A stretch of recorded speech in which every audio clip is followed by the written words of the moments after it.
Si le contournement de Sarreguemines est au point mort depuis des décennies, celui de Wouswiller est en train de franchir une étape. Alors avant qu'on en parle en détail, je voudrais que vous me disiez, parce que vous qui êtes maire de Wouswiller depuis 1995, ça fait 28 ans quand même, le contournement de Wouswiller, il en est question depuis quelle date ? Alors quand moi j'ai été élue maire, a priori ça faisait déjà plus de 10 ans qu'on en parlait de ce contournement. Alors faites le compte. Oui, ça date. Et alors pour vous, ce contournement, c'est vraiment une nécessité absolue. Est-ce qu'on a une idée du nombre de véhicules qui passent par Wouswiller tous les jours ? Tous les jours, environ 14 000. Mais depuis quelques années, on a quand même assisté à un recul du nombre de poids lourds qui traversaient la commune. Ce sont beaucoup de voitures de particuliers. Oui, avec des sacrés bouchons aux heures de pointe. Oui. Donc pour vous, c'est vraiment une nécessité qu'il y ait ce contournement qui soit fait. Moi, je préfère pas me prononcer par rapport si oui ou non ce contournement est justifié. Moi, je me dis que finalement, c'est les habitants qui doivent le décider au sein du conseil aussi. Et si vous voulez, ceux qui rouspètent un peu le plus, ce sont surtout les automobilistes qui traversent tous les jours la commune. Et puis depuis quelques années, on parle donc de tout ce qui est la circulation venant de Putelange et tout, mais nous on a constaté, et c'est effectif, une grosse augmentation de circulation qui viennent de Houndelin, de la départementale venant de Houndelin. C'est pour ça qu'au début, le feu rouge semblait ne pas être vraiment à sa place, mais depuis, moi je dirais 5-6 ans, d'ailleurs avec mon ancien premier adjoint, on avait procédé un matin à un comptage, on se rend compte qu'il y a une énorme augmentation de véhicules venant de Houndelin. Ce qui s'explique, puisque par rapport aux zones économiques ou même à Sarreguemines, maintenant vous avez beaucoup de personnes du bassin de Frémin, Forbach et tout, qui viennent travailler sur les zones économiques de Sarreguemines et environ. Et alors ça, c'est un flux qui serait du coup moins concerné par le contournement. Alors là, il n'est pas concerné du tout. C'est ça. Mais néanmoins, donc ce projet, vous le disiez, ça fait des dizaines d'années aussi qu'il en est question de ce contournement de Wouswiller. Est-ce que vous savez pourquoi il a pris autant de retard ? C'est qu'une histoire de finance, c'est une histoire de décision politique, parce que vous qui étiez aussi au conseil départemental, pourquoi ça a pris autant de retard ? Alors attendez, avant c'était une route nationale. Voilà, c'était pas une départementale, donc c'était à l'État de faire ce contournement. Et on était encore à ce qu'on appelait familièrement la DDT, avec M. Pagani, qui m'avait déjà parlé de ce contournement. Et là, au niveau de l'État, c'était au point mort. Ensuite, il y a eu la cession donc, des routes nationales, enfin certaines routes nationales au département, et donc c'est le département qui a eu les 2 routes qui nous traversent. Là. Et je crois que le président, d'abord c'était M. Leroy qui a commencé à ressortir le dossier du contournement, et ensuite M. Weiten, donc qui l'a classé en 2018 comme projet prioritaire. Alors tout ça, ça prend du temps, mais là ça y est, on entre dans une phase concrète avec l'enquête parcellaire qui est en cours jusqu'au 18 décembre. Le commissaire enquêteur a tenu une permanence dans chacune des 3 communes concernées, Wouswiller bien sûr, mais aussi Ambach et Grundwiller. Alors on n'a pas eu l'autorisation de filmer ces permanences ni d'interviewer le commissaire enquêteur, mais Camille Henriot a pu recueillir les réactions de participants. Je vous propose d'écouter en premier un propriétaire de terrain agricole. On était soumis sur l'enquête d'utilité publique et on allait nous amputer un terrain agricole qui est en fermage. Ce terrain agricole se situe auprès de la voie rapide, pas loin de la commune de Ambach. Il est sur le tracé du contournement de Wouswiller. Le terrain qu'on ampute, on en ampute les 2 tiers et le tiers qui reste étant inexploitable, c'est simple, j'ai demandé à ce qu'ils prennent la totalité parce que de toute façon, ce petit bout, on n'en fera rien. Et voilà, nous on habite à Wouswiller et à certaines heures, Wouswiller c'est le périphérique parisien, donc c'est pas un mal qu'il fasse ça. C'est pas un mal qu'il fasse ça, en tout cas c'est son avis, bien qu'ayant une parcelle sur le tracé. Mais justement, ce fameux tracé, est-ce que vous pouvez nous en dire plus ? Concrètement, ça serait une nouvelle route de quelle distance qui irait d'où à où ? Est-ce que ça serait une 2 fois 2 voies ? Alors là, j'ai du mal à vous répondre. Au départ, c'était une route qui était destinée à être très élargie. Et oui, je pense que c'est une 2 fois 2 voies. Parce que là, moi, je suis plus vraiment le dossier. Et puis nous, on n'a pas plus d'informations. Même en tant que maire de Wouswiller ? Non, pas pour le moment. Chez nous, en ce moment, on a l'enquête parcellaire, mais qui n'est absolument pas publique et qui n'est pas encore achevée. Elle sera achevée que lundi. Donc, par rapport à cette enquête, franchement, je ne peux pas en parler. Vous n'en savez pas plus, mais quand même, vous savez qu'il y a différents types de parcelles qui sont concernées par ce contournement, et notamment beaucoup de forêts. Voilà, ce que je trouve quand même un peu dommage, je ne sais pas exactement, sur l'ancien trajet que moi j'ai en mairie, on basculait un peu plus en venant par exemple de Putelange sur le côté droit. Mais c'est vrai que ça empiète énormément la forêt, inévitablement. Cette forêt, elle a été vendue il y a 3 ans, 2 ans, donc à un privé. Je ne sais pas ce que lui en pense. Bon, à l'époque, on va écouter sa réaction. On a pu l'interviewer, le propriétaire de la forêt de Schneckenbrühl.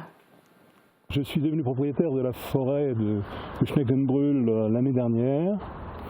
Et puis, par surprise, j'ai appris que le contournement de Boustulaire allait se faire et à travers la forêt que je venais d'acheter. La forêt de Schneckenbrühl est située sur la colline qui sépare Boustulaire de Gondwiller. Elle domine aussi d'un côté la voie rapide qui relie l'autoroute à Sarreguemines et de l'autre côté la route nationale qui va à direction Nancy à partir de Sarreguemines. La forêt est traversée aujourd'hui par un chemin vicinal qui doit faire 5 mètres de large. Et on veut nous imposer une voie rapide de 47 mètres de large avec tout ce que cela suppose. J'ai personnellement pas l'intention d'accepter cela tel que, mais le préfet et plutôt le président du conseil départemental de la Moselle m'a refusé de revoir le projet. Alors ce contournement, il va forcément avoir un impact aussi sur l'environnement. Est-ce que vous savez si des études ont été faites ? Normalement, oui. Moi, j'ai en mairie, je l'ai pas là sous la main, je l'ai pas relu, mais il y a une enquête environnementale de fait. Bon, après, elle a été faite, il me semble, en 2017-2018. Donc, est-ce qu'il y a eu des modifications au niveau de l'environnement par rapport à l'enquête qui avait été faite? Ça, je sais pas. Au niveau de la législation, mais et puis peut-être au niveau du tracé, parce que le tracé, il a évolué en fait au fil des années. Oui, il a évolué également. Mais ce qui m'étonne d'entendre dire que le monsieur n'était pas au courant de cette déviation, parce que c'est connu. Maintes fois, on a pu lire des articles dans le journal. Moi-même, j'avais quand même répondu aux Républicains lorrains que c'était devenu un dossier prioritaire au niveau du département. Alors, je ne comprends pas. Vous voyez, c'est même qu'un an, mais c'était connu. Et on savait de toute manière que le tracé était destiné à passer à travers cette forêt. Bon, mais ce tracé, en tout cas, il est contesté par certains. On va écouter un autre témoignage. On se retrouve avec un tracé qui rase plus d'1 hectare de forêt, donc factuellement on supprime l'ensemble de la forêt, alors qu'aujourd'hui on est constamment dans une recherche de préservation de la biodiversité de l'environnement. On peut proposer un autre tracé, les rachats de terre en volume, en surface, ce serait quasiment la même chose, et un tracé différent permettrait de répondre aux besoins aussi bien des habitants de Bousulaire que du canton et de desservir correctement la zone artisanale de Bousulaire qui aujourd'hui est sous-utilisée. Bien sûr que ce contournement doit être fait, mais je pense que prendre 6 mois ou 1 an de temps de réflexion pour faire quelque chose qui réponde réellement aux enjeux aussi bien des habitants que de l'environnement au XXIe siècle, eh bien ce n'est pas perdre son temps. Alors est-ce que ce tracé est encore susceptible d'évoluer? Est-ce qu'il va y avoir un dialogue, je ne sais pas, des réunions publiques, une concertation? Est-ce que tout ça c'est prévu? Alors pour le moment, moi je ne sais pas si c'est prévu, je ne suis plus au département. Maintenant, en entendant cette dame de parler d'un autre tracé. À l'époque, je sais qu'il y avait une étude de fait qui avait été faite pour éviter de passer par la forêt, et ça aurait été de passer plus en bas de la forêt. C'était ça, dans la partie basse, vous voyez, mais il s'est avéré que c'était une zone très humide et qui posait des difficultés justement par rapport à la construction d'une nouvelle route. Et à la sécurité de la route après. Oui. Bon, quel que soit le tracé, en tout cas, les parcelles concernées par le contournement vont faire l'objet d'une expropriation. Alors, en quoi consiste cette procédure? Explication détaillée de maître Benjamin Bizarri, avocat, interviewé en visio par Camille Henriot. Dans quel contexte exactement une expropriation peut-elle avoir lieu? C'est une procédure administrative et judiciaire qui permet la cession forcée d'un bien immobilier, parce que le bien est toujours immobilier, les biens meubles ne peuvent pas être acquis par voie d'expropriation, en contrepartie d'une indemnisation si on constate une nécessité publique. Une fois que vous avez défini votre intérêt public, vous devez définir la surface, le périmètre du projet, et concrètement, vous allez voir quelle parcelle ou quelle partie de parcelle est expropriée. Et les propriétaires, parce que des fois, sur des parcelles agricoles, vous avez des indivisions et vous avez des parcelles qui appartiennent à une famille avec une multitude de propriétaires. Pour le projet de Gousvillers, on en est à ce stade-là. C'est-à-dire qu'il y a eu un arrêté en déclaration d'utilité publique qui a été pris par le préfet de la Moselle au profit du département de la Moselle. Alors c'est un vieil arrêté de 2013 qui a été prorogé en 2019. Et donc là, on arrive tout au bout du délai. Et donc l'administration, pris par le temps, hein, c'est ça, lance les arrêtés de cessibilité parce que à l'expiration de ce délai, ce sera plus possible. On parlait auparavant justement de finalement un peu des garanties, des indemnités, etc. que peuvent toucher les propriétaires. Comment ça fonctionne tout ça finalement? Vous pouvez procéder à une cession donc, amiable avec l'administration qui peut, dès le stade de la déclaration d'utilité publique, vous proposer un prix pour votre bien. Ça n'a pas été fait dans le cas de Gousvillers. Si vous n'êtes pas d'accord avec le prix qui a été fixé ou si il y a encore des contentieux en cours sur le fondement même du projet de la déclaration d'utilité publique, vous pouvez saisir le juge judiciaire pour que le juge judiciaire tranche le prix de votre bien.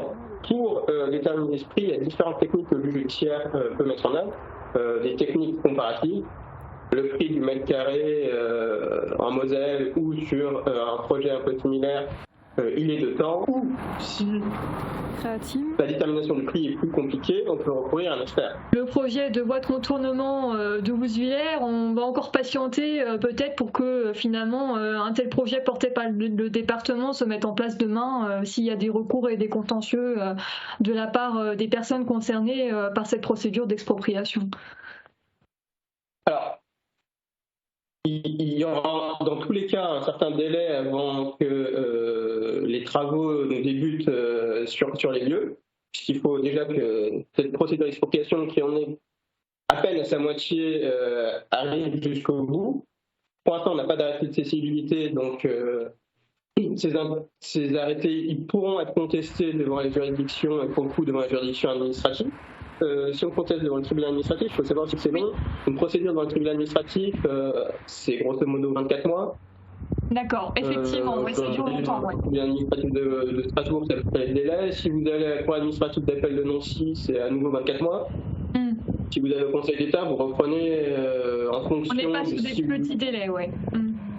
Donc ça peut d'autant plus retarder d'éventuels débuts de travaux. Alors on voit que l'ensemble de la procédure est susceptible d'être vraiment très longue et qu'elle est compliquée.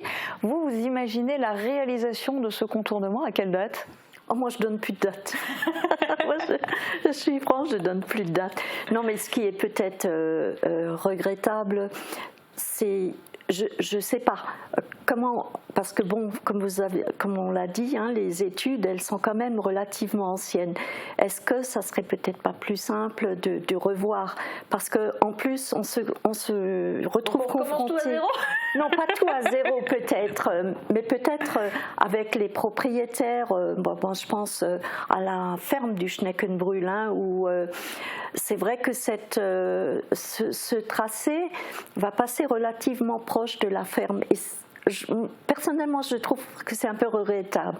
On devrait peut-être essayer, mais bon, après, c'est plus moi, peut-être de dévier un peu le tracé de manière à trouver un arrangement amiable avec chaque propriétaire.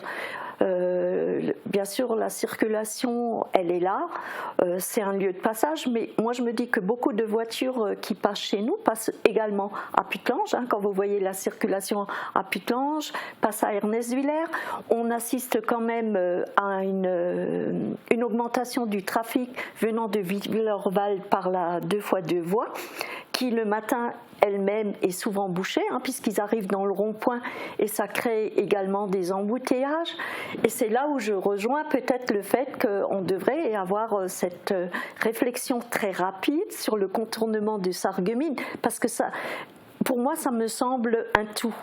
Vous voyez, parce qu'on va dévier Wüswiller, c'est vrai que ça va faire environ peut-être 10 000 voitures en plus qui vont se retrouver sur un rond-point, sur la 2x2 voies venant de Hambach, de l'autoroute, qui elle-même, le matin, à 14h et puis à 17h, est relativement chargée. Alors vous ajoutez ce flux qui va arriver en plein milieu, puisque normalement il y a 3 ronds-points qui sont prévus, hein, un en haut de Wüswiller, à l'entrée de la forêt, un pour la zone artisanale et puis ensuite un pour l'arrivée sur la 2x2 voies venant donc de l'autoroute. Et à mon avis, ça va encore créer un bon ralentissement. On n'est pas au bout de nos peines, et en particulier les automobilistes. Et après, vous arrivez en haut au rond-point de Wüswiller. Alors vous avez la circulation interne de Wüswiller qui est quand même importante, ça je ne vais pas le nier, mais il faut aussi rajouter donc toujours cette circulation venant de Hundlin. Alors je crois qu'on va se retrouver vraiment pris dans un étau, et je ne sais pas si juste la réflexion sur la déviation de Wüswiller portera alors ses fruits, parce que quand vous arrivez sur la 2x2 voies aux horaires de 17h, de 8h le matin et tout, on est aussi un peu coincé au rond-point de la Rotterspitze. Ça ne sera pas une solution en soi. Et bien, en tout cas, merci d'être venu apporter votre éclairage. Voilà, peut-être tout simplement se mettre tous autour de la table et puis d'essayer de faire au mieux. Bon, moi, je suis déjà contente. Hein, le département tient ses engagements en disant c'est un dossier prioritaire. En 2018, c'est vrai que budgétairement, il y a déjà 2 millions qui ont été budgétisés. Là, j'ai appris quand même aussi que de 8 millions, on passe à 10 millions. Hein, puisque tout a augmenté. Pour le coût de la réalisation, voilà. Ouais. Donc, est-ce que 10 millions, il ne faudrait peut-être pas se donner encore un petit délai de réflexion? Bon, en tout cas, le message est passé. Merci beaucoup d'être venu donner toutes ces explications.